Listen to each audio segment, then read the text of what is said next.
So previously on the bench was the old vacuum pump for the lathe. That vacuum pump was made out of a refrigerator compressor that finally gave up, full of who knows how many years worth of fine sanding dust. Today on the bench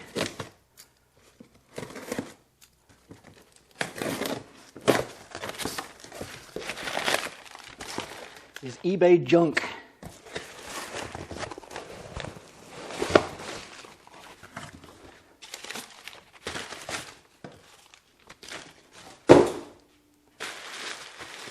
I'm not sure I'd have gone with bubble wrap. I can already see some shipping damage. Yeah, the little centered exhaust filter was broken off. If that's the worst, I'll live with it.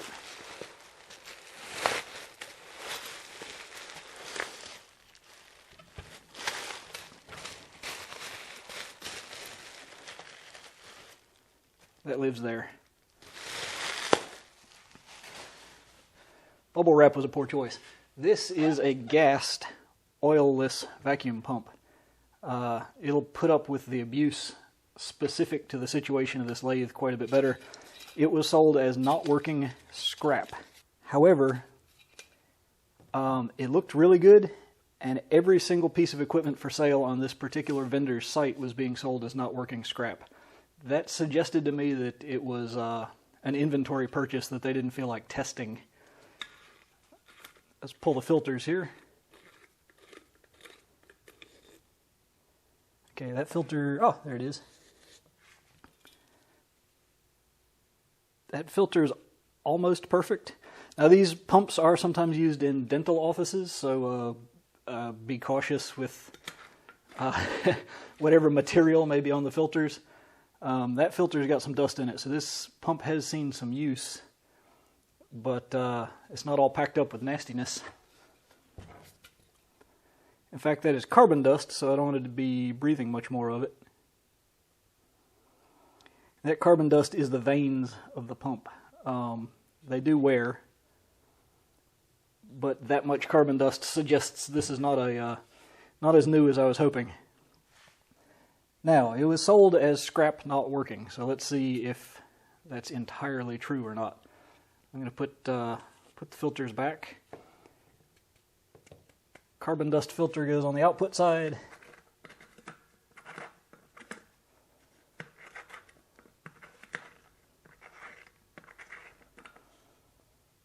And it broke off completely.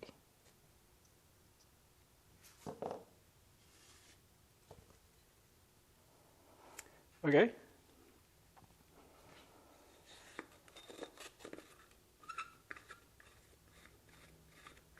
Probably more shipping damage. Lovely. Eek! Squeak!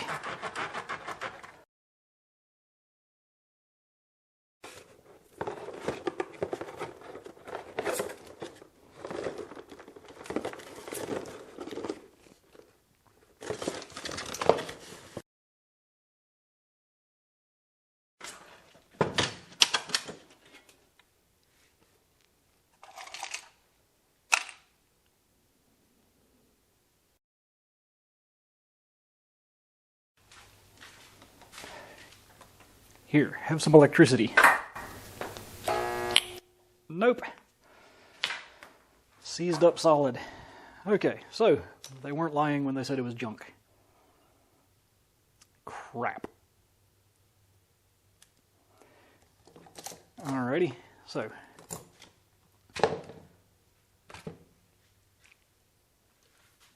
Got her unplugged. Let's open it up. There's going to be a lot of carbon dust. I think I'll stick on a respirator. And these are SAE fasteners. What in the world? Come on, Gast.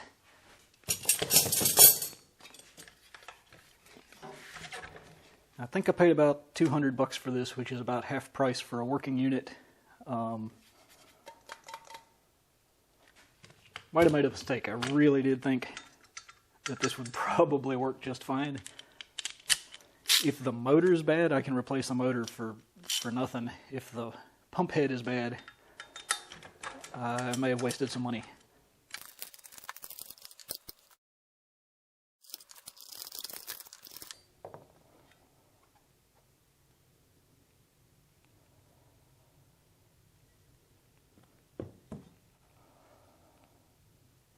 There's the broken off filter housing. This has pumped some moisture in the past, but it's not horrific. I'm going to do that dust mask thing because I got no idea what this carbon dust is like.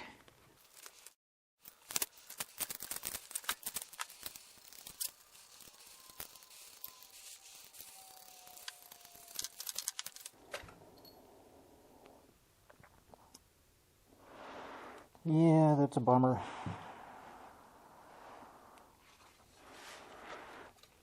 The pump vanes are shattered.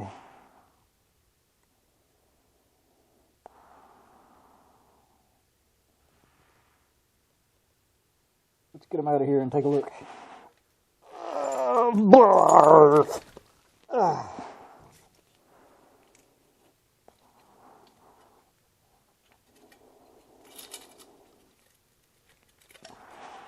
barf.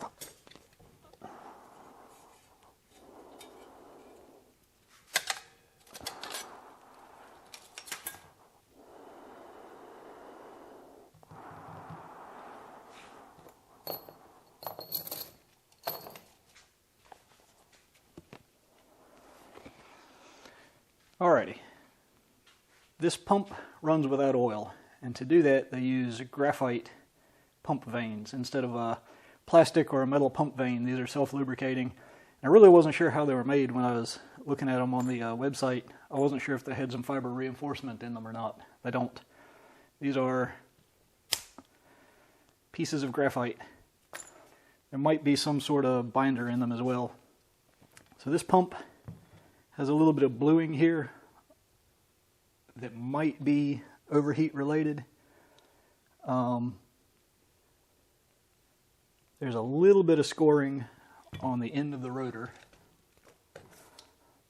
that might be contamination related, and I still haven't gotten enough of the broken up vanes out of here to free up the motor and see if it moves freely. Whatever got this guy got it good. So I will sweep away the debris of sadness. Here are the vanes. The vanes should slide freely in these little slots, and they're spun out against the wall here to sweep air through. I'll pretend sweeping air through is a good enough analogy. Okay, I know it's not actually how the pump works. Let's just pretend that it's sweeping air through. The real problem here is that the vanes, a set of vanes is going to cost more than a replacement pump. So I'll probably just yard this one and go buy a used pump somewhere. So I took a risk. I lost. I will be gentle with this. I'll try and get all the little bits of vane debris out of here and free the thing up, because I might be able to find a set of vanes somewhere at a reasonable price. I'll give it a try. But the manufacturer sells these vanes for about $80 a piece. So 4 vanes is half the price of a new pump. They also don't sell the gasket at the same time, so I'll need to buy gaskets as well. Where'd the rest of the pump go? Oh, here it is. These gaskets. The gasket looks in okay shape. It's got some moisture damage there. So at the minimum it needs 4 vanes and a filter housing, and that's after I get this freed up and make sure that the motor runs. If the motor doesn't run, then it needs a motor too. So I'll do some pricing and some homework. But I really want to see it freed up. It's so tempting to shove something in here and pry on it to just crush up the last little bit of graphite and get this freed up. But if I put a burr on any of these surfaces, it won't seal the way it's intended. So anything I can do to avoid that would be a good idea.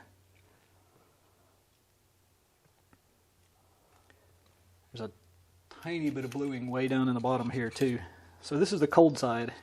Air comes in here and it's compressed as it moves through this part right here. So the air is hottest right here during the compressing phase. Which is odd. I would have expected these vanes to turn in the other direction, but they don't.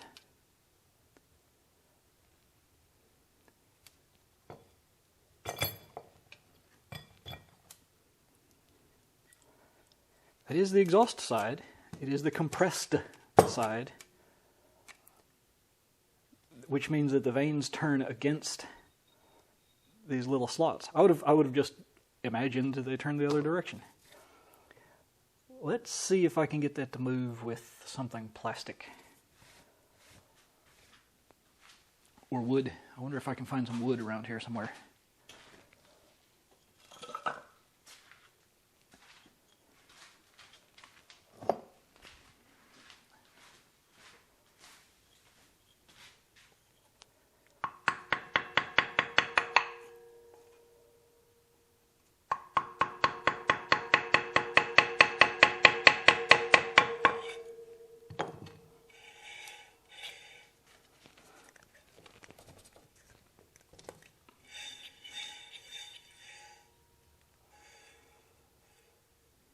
There's still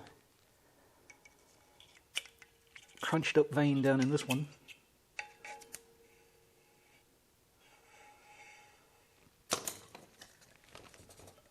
Okay. Have some electricity.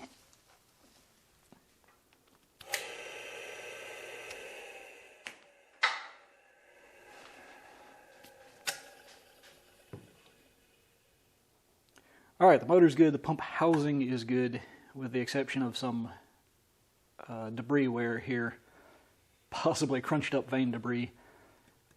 I'm going to wager that a set of vanes will fix this. I still see the cross-hatching on the bottom down here, so this is still an as-machined surface down here. And the walls of the pump itself, I can still see the cross-hatching and the as machined surfaces. So if this hasn't been warped from the heat, it still has good cross hatching on it as machined or as ground here. I'm going to go price a set of vanes for it. I mean, I'm in it this many dollars now. I'll see if there is supposed to be a gasket here. There seems to be some sort of sealant,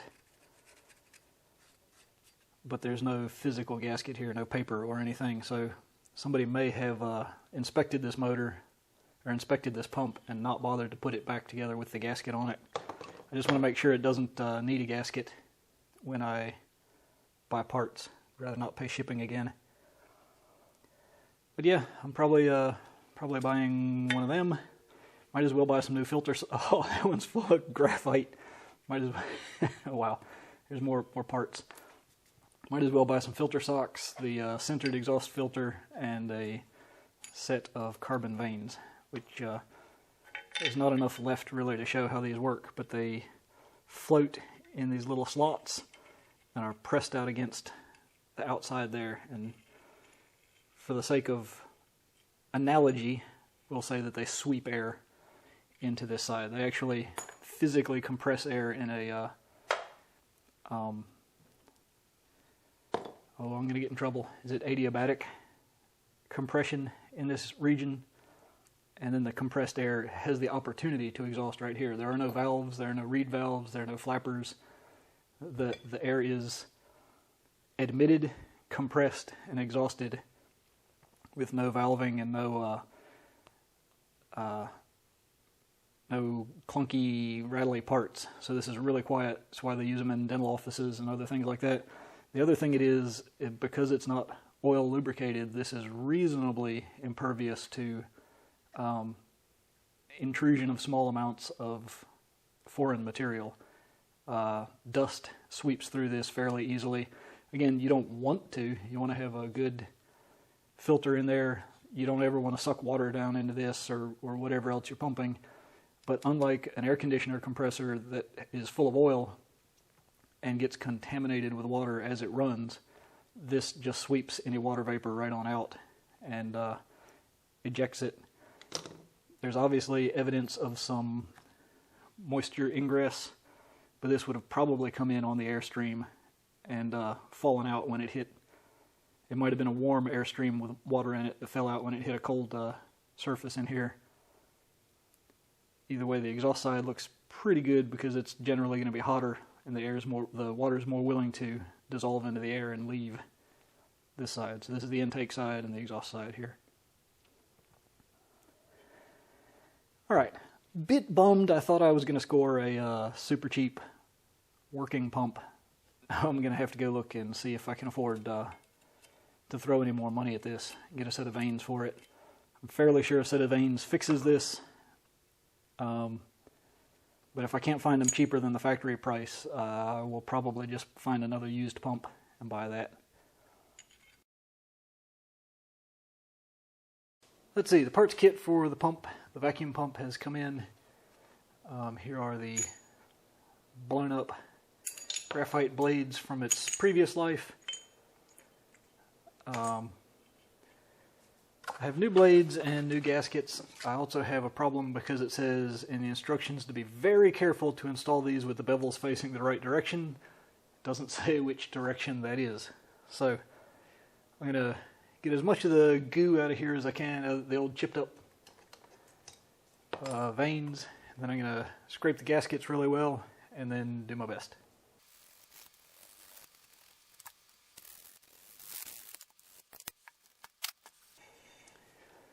We know the pump turns this way because this is the hot side.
This vane's just ever so slightly too long to make this turn here, the radius on it. I'm going to flip them all over. I think the radius will now, once they're flipped, the radius will clear here.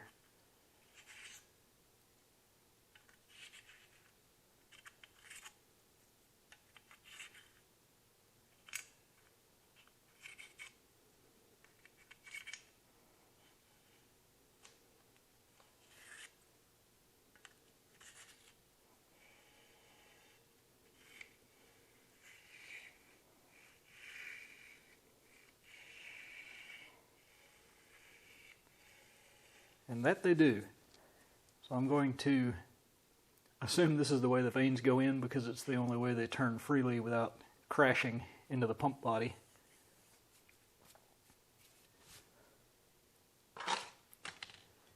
This pump cover is where the broken filter housing lives, so I'm going to grab some pliers and extract that. I did buy a replacement filter housing.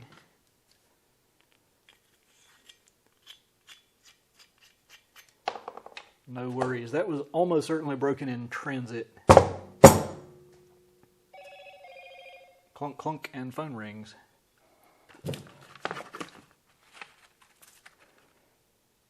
This is the gasket that came with the replacement kit. It is thin. I don't know what it's made out of, but it looks like it goes there.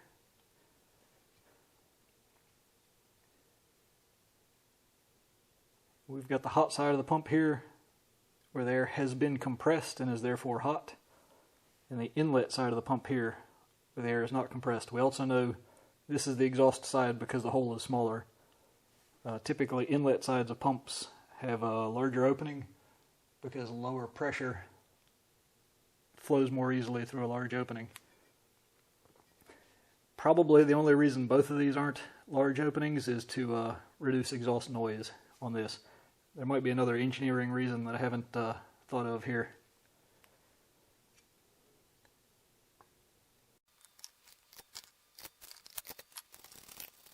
Did anybody else see me leave the pump collar off?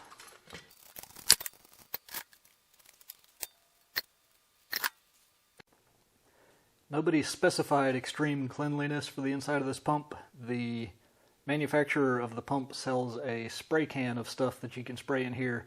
It is $100 a spray can. I figure it's probably not worth it to me. $100 for a can of spray.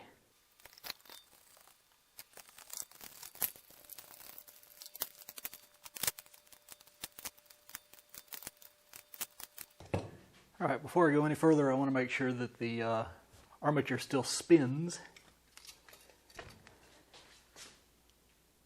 And if it's unplugged, I think I can reach in here from this side and give it a little turn with a screwdriver.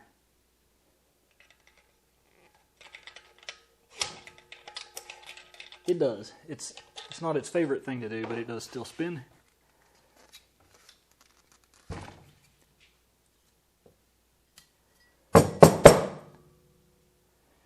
Frankly, this gasket looks fabulous. I'm going to leave it in place and keep my spares in here.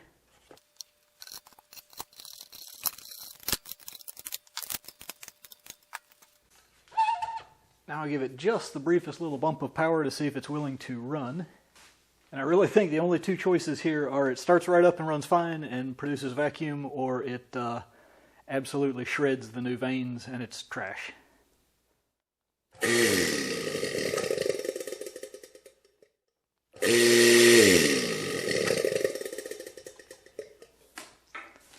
Sounds like it's running. Here's the replacement filter housing from the manufacturer. There is no O-ring in this one. So I'll just grab one out of the replacements kit. The original had a hard square seal, and the replacements kit, which is aftermarket to say the least, just has a plain old Buna O-ring in there. As long as it keeps vacuum in or out, depending on your persuasion, I'll be fine with it.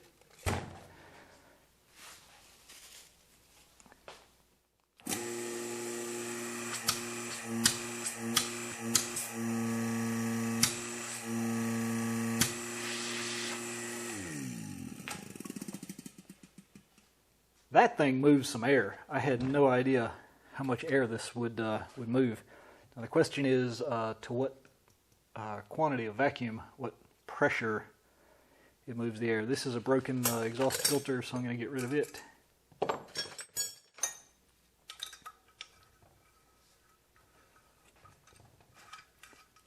Looks like I got a vacuum pump. I'm going to start looking at options for getting a vacuum chuck for the big lathe, but now I can go ahead and run the little lathe with a vacuum chuck. Now that I've replaced this, I'll probably also look for a bleeder valve here to make it easier to put things on and off of the lathe. So that'll be fun.